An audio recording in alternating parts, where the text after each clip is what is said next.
This is an interesting video of the body cam from the Idaho murder case, and it's the night of the murders or the early morning, where the police are at the field by the Sigma Chi house and the apartment where the victims were.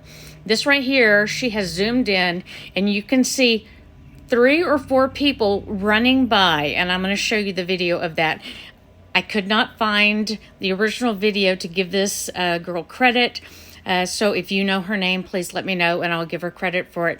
But she shows at least 3 to 4 people running by. And then you'll see in the video, which I think is really interesting, is they are standing right by the red fire hydrant, which, if you remember from the videos, we saw the police officers grabbing a black coat from the bushes there, and it looked like the black jacket that Maddie was seen wearing at the food truck.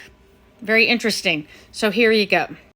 Footage. A group of people appeared to be walking briskly from where 4 University of Idaho students were murdered. If you fast forward 19 minutes and 28 seconds in the top right corner, the group of people appear.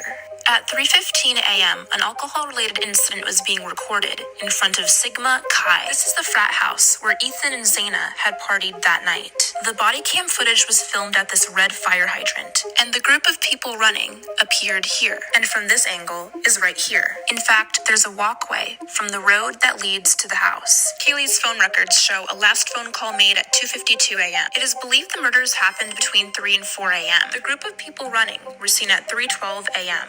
This small detail could be something or nothing. This is a college neighborhood, and maybe this was a group of people going to the frat house, or maybe they had just left from this apartment complex, or maybe they left from the walkway that leads to the house.